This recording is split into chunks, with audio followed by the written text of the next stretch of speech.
Hello everyone, welcome back to my book लो। Very good morning. तो आइए शुरू करते हैं 24 अप्रैल का करंट अफेयर एक बहुत अच्छे ऊर्जा के साथ। क्वेश्चन नंबर 1 देखिए क्या लिखा हुआ है। The board of directors of which bank has approved the reappointment of Renu Karnad as a non executive director for a period of 5 years। Okay, तो ये किस बैंक से रिलेटेड है, आपको उस बैंक का नाम बताना है। इसका आंसर क्या है बताइए। इसका आंसर है HDFC बैंक। क्या इसका आंसर? HDFC bank. तो आइए इससे रिलेटेड जो सवाल बन सकते हैं, सबसे पहला सवाल तो ये लिखा हुआ है, रेणु करनाथ कौन है? रेणु करनाथ कौन है? Non executive director, non executive director of HDFC bank. Okay, चलिए आफ्टर दैट अगर मैं आपसे पूछूं, बताइए अतुल कुमार गोयल कौन है? बताइए अतुल कुमार गोयल, अतुल कुमार गोयल कौन है? चलिए उसके बाद का क्वेश्चन देखिए, प्रलय मंडल कौन है? प्रलय मंडल। आफ्टर दैट मुरली नटराजन, मुरली नटराजन। चलिए सबके आंसर देखते हैं हम लोग। अतुल कुमार गोयल कौन है? अतुल कुमार गोयल है PNB बैंक के डायरेक्टर होके, PNB बैंक। प्रलय मंडल किस बैंक से रिलेटेड है? CSB bank. कौन से? CSB bank. चलिए मुरली नटराजन का कौन से बैंक से है? DCB bank. कौन से बैंक? DCB bank. चलिए अगले क्वेश्चन पे चलते हैं। Recently national agriculture market (ENAM) has completed how many years? हाल ही में राष्ट्रीय कृषि बाजार ENAM ने कितने वर्ष पूरे किए हैं? तो इसका आंसर है ऑप्शन नंबर बी, 6 वर्ष। ओके, चलिए तो आइए थोड़ा हम लोग इन ENAM के बारे में जान के लेते हैं। ENAM, बताइए ये शुरू कब हुआ था? ये आपको शुरू हुआ था 14 अप्रैल 2016 में, और आज 2022 में इसको 6 साल पूरे हो गए। क्योंकि आज 2022 में इसको 6 साल पूरे हो गए। उसके बाद में बताइए स्टार्टअप इंडिया कब कब आपका शुरू हुआ था? स्टार्टअप इंडिया प्रोग्राम आपका कब चालू हुआ था? ये चालू हुआ था 16 जैन 2016 को। ओके, और इसको भी आज 2022 में 6 साल पूरे हो गए हैं। चलिए स्टैंड अप इंडिया को बताइए, इसको भी 6 साल पूरे हुए हैं। स्टैंड अप इंडिया ये आपका कब चालू हुआ था? ये आपका चालू हुआ था 5 अप्रैल 2016 को, और आज इसको भी 2022 में 6 साल पूरे हो गए हैं। चलिए PM मुद्रा योजना, इसके बारे में तो मैंने आपको बताया भी है। PM मुद्रा योजना ये आपका कब चालू हुआ था? आपका चालू हुआ था 8 अप्रैल 2015 में, 8 अप्रैल 2015 में, और आज इसको 2022 में 7 साल पूरे हो गए हैं। ओके, चलिए बढ़ते हैं आगे। क्वेश्चन नंबर तीसरा देखिए क्या लिखा हुआ है। Recently which of the following union territories celebrated first ever beach festival first sea Pondy 2022? हाल ही में निम्नलिखित में से किस केंद्र शासित प्रदेश ने पहली बार समुद्र तट महोत्सव फर्स्ट सी पॉन्डी 2022 मनाया है? बताइए किसने मनाया है? पुद्दुचेरी ने। किसने मनाया है? पुद्दुचेरी ने। चलिए अब बढ़ते हैं आगे, इससे रिलेटेड सवाल देखते हैं। चलिए बताइए यमुनोत्सव 2022 कहाँ पे मनाया गया? यमुनोत्सव 2022 कहाँ पे मनाया गया? आपका दिल्ली में मनाया गया। चलिए मंदू फेस्टिवल 2022 कहाँ पे मनाया गया? मंदू फेस्टिवल, मंदू फेस्टिवल 2022 कहाँ पे मनाया गया? आपका MP में मनाया गया। आफ्टर दैट हॉर्नबिल फेस्टिवल कहाँ पे मनाया गया? आपका हॉर्नबिल फेस्टिवल 2022। हॉर्नबिल फेस्टिवल 2022 कहाँ पे मनाया गया आपका? ये आपका मनाया गया नागालैंड में। कहाँ पर? नागालैंड में। ओके, चलिए बताइए, टोरगिया फेस्टिवल 2022 कहाँ मनाया गया? टोरगिया फेस्टिवल 2022 आपका कहाँ पे मनाया गया? ये आपका मनाया गया अरुणाचल प्रदेश में। कहाँ पर? अरुणाचल प्रदेश में। ओके, चलिए अगर मैं आपसे पुदुचेरी के सीएम का नाम पूछूं तो बताइए क्या है उसके सीएम का नाम? वहाँ के सीएम का नाम क्या है? सीएम का नाम है एन रंगास्वामी। क्या है? एन रंगास्वामी।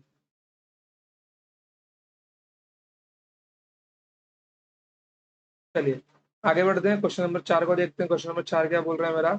देखिए क्या बोल रहा है ये।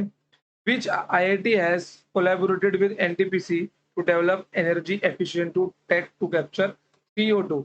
CO2 को CO2 को नियंत्रित करने तथा ऊर्जा कुशल तकनीक विकसित करने के लिए एनटीपीसी के साथ किस आईआईटी ने समझौता किया है? एनटीपीसी के साथ किस आईआईटी ने समझौता किया है? उसका आंसर आपका आईआईटी गुवाहाटी ने। किसने किया है? आईआईटी गुवाहाटी ने किया है। चलिए अब इससे जो क्वेश्चन बन सकते हैं, देखिए CO2 कैप्चर पावर प्लांट विश्व में पहला कहां पर बना है? बताइए, CO2 कैप्चर पावर प्लांट विश्व में पहला कहां पर है? कहां पर है विश्व में पहला? आइसलैंड में। कहां पर है?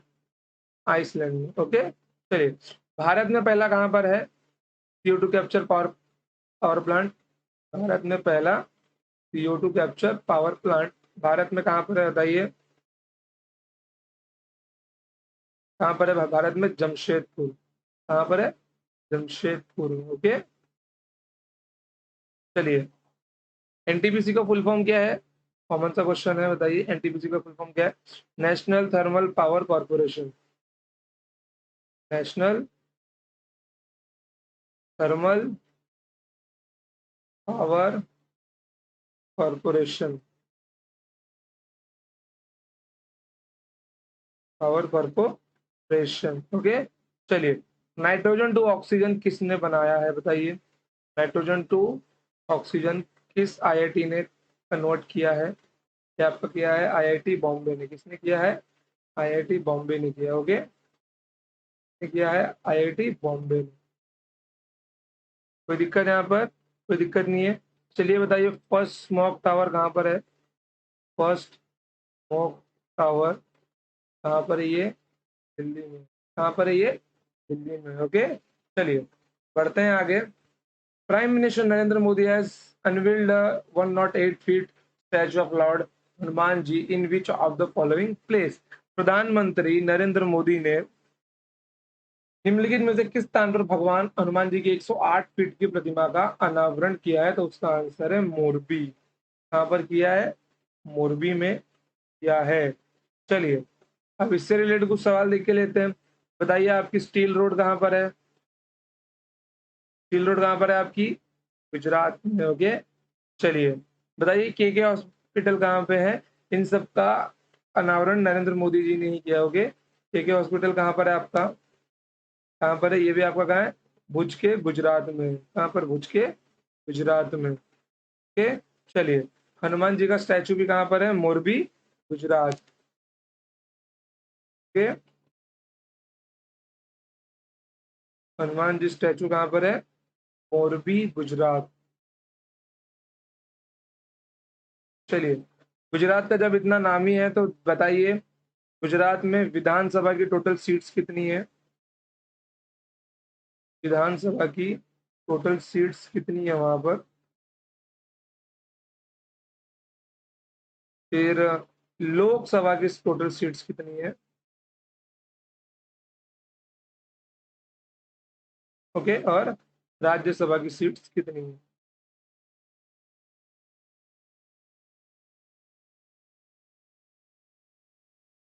चलिए लोकसभा की सीट्स है 182। सॉरी, विधानसभा की सीटें 182, लोकसभा की सीट है 26 और राज्यसभा की सीट है 11। चलिए बढ़ते हैं आगे। From 18 April 2022 block level health melas are being held by which ministry? Okay, मेलाज 18 अप्रैल 2022 में से किस मंत्रालय द्वारा ब्लॉक स्तरीय स्वास्थ्य मेलों का आयोजन किया जा रहा है? बताइए किस मंत्रालय द्वारा किया जा रहा है? Health ministry. जहां हेल्थ का नाम है वहां क्या आएगा आंसर आपका?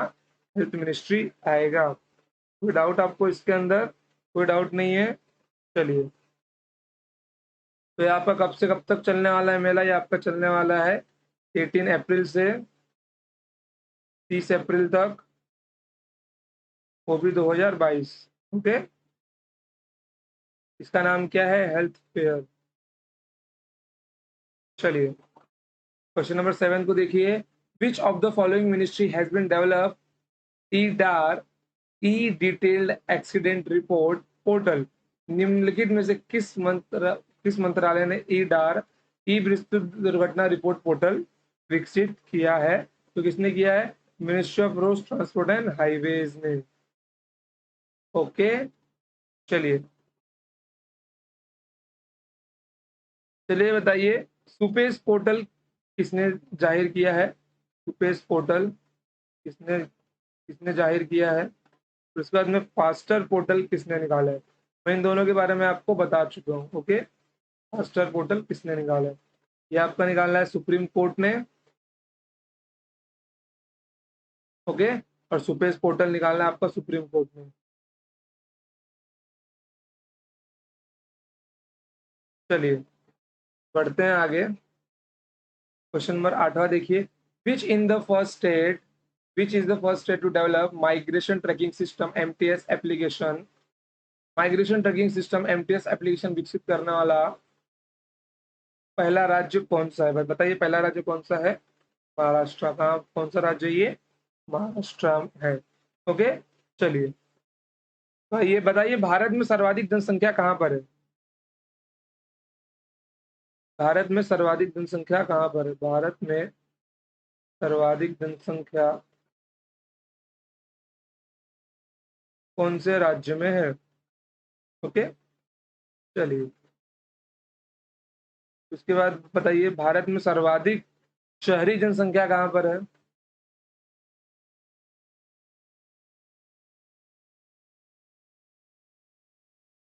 सर्वाधिक शहरी जनसंख्या कहाँ पर है? इसके बाद में भारत में सर्वाधिक ग्रामीण संख्या कहाँ पर है?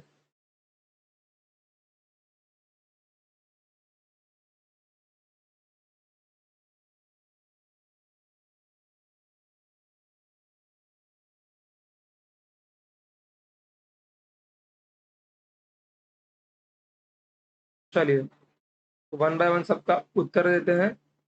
सबसे ज्यादा जनसंख्या आपकी यूपी में है और सर्वाधिक शहरी जनसंख्या आपकी महाराष्ट्र में है।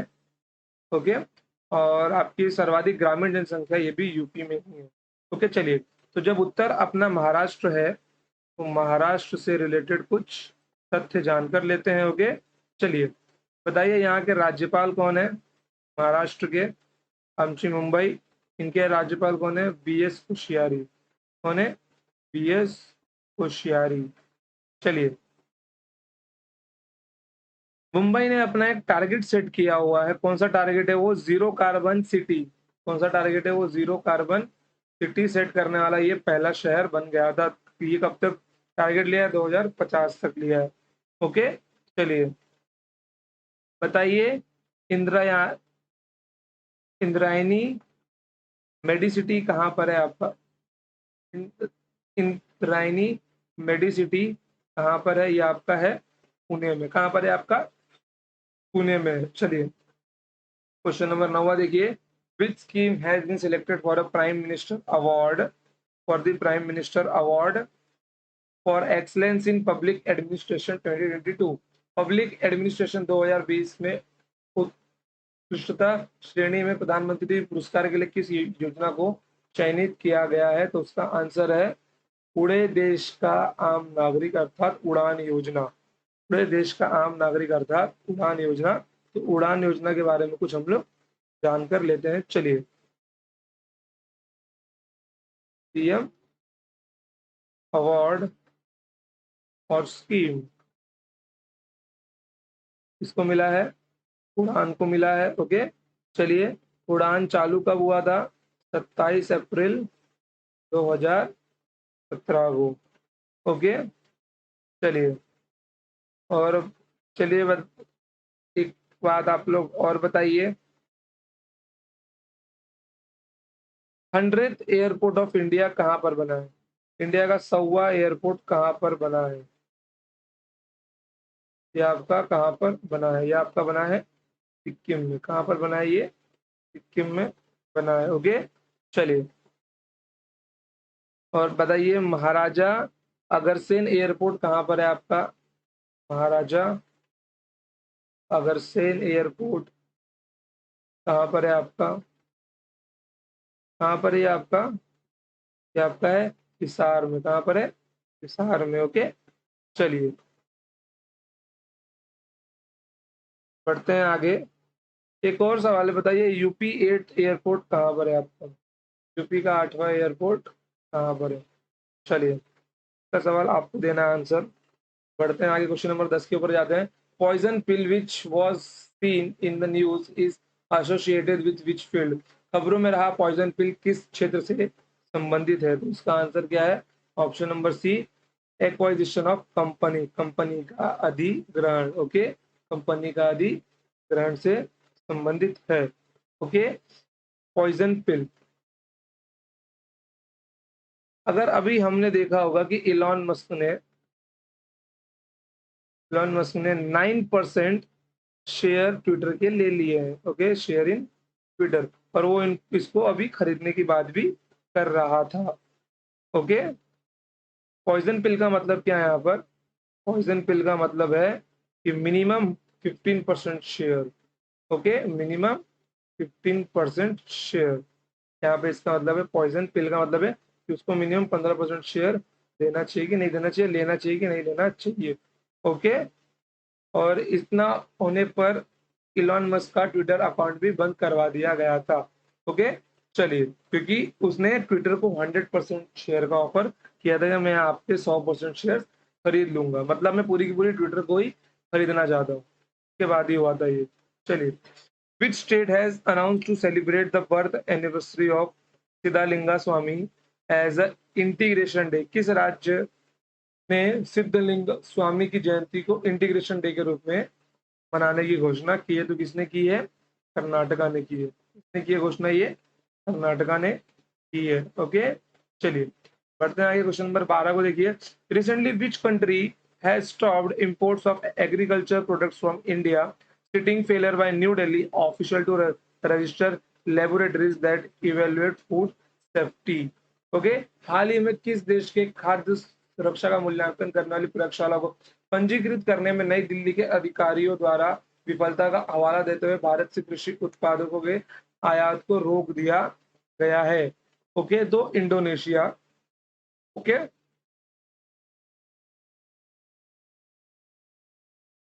इंडोनेशिया ने दिया है दावा। ओके, चलिए, बढ़ते हैं आगे, क्वेश्चन नंबर 13 को देखिए। In which of the north eastern state 165 feet a high Indian national flag has been hosted at Indian National Army INA headquarters complex? Okay, किस पूर्वोत्तर राज्य में भारतीय राष्ट्रीय सेना आईएनए मुख्यालय में 165 फीट ऊंचे भारतीय राष्ट्र ध्वज को फहराया गया? तो इसका आंसर आपका मणिपुर। क्या इसका आंसर मणिपुर है? मणिपुर के बारे में हमने बहुत पढ़ा है। बताइए, यहाँ के सीएम और गवर्नर का नाम क्या है? चलिए, क्वेश्चन नंबर 14 को देखिए। विच institution has launch national data and analytics platform? किस संस्थान ने नेशनल डेटा और एनालिटिक्स प्लेटफॉर्म को लॉन्च किया है? तो ये लॉन्च किया है नीति आयोग ने। किसने लॉन्च किया है? ये नीति आयोग ने लॉन्च किया है। चलिए, तो नीति आयोग पे सवाल लिख के लेते हैं, इंपॉर्टेंट क्वेश्चन है नीति आयोग। नीति आयोग। ओके, स्पेलिंग गलत हो गई।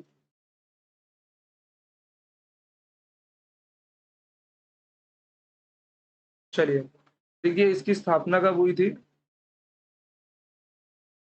इसकी स्थापना हुई थी 2 जैन 2015 में। इसका हेडक्वार्टर कहाँ पर है? न्यू दिल्ली में है इसका हेडक्वार्टर। ओके, यहाँ के इसके चेयरमैन कौन होते हैं?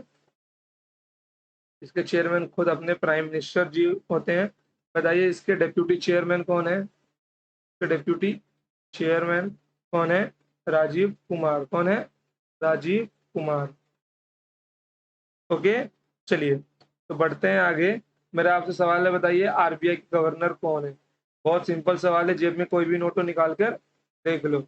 आरबीआई के गवर्नर कौन है? चलिए, क्या नाम है उनका? शक्तिकांत दास। चलिए क्वेश्चन नंबर 15 देखिए, India first ever radio channel for the visual impaired named radio Aksh has been launched in which city?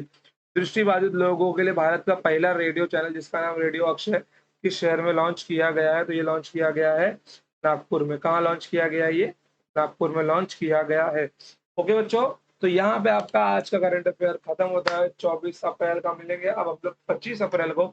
और अगर आप लोग किसी भी गवर्नमेंट एग्जाम के लिए मैथ्स और साइंस पढ़ना चाहते हैं तो आप अंकुश मिश्रा मैथ को सब्सक्राइब कर सकते हैं। चलिए, अब तक के लिए tata bye bye, till then love you all.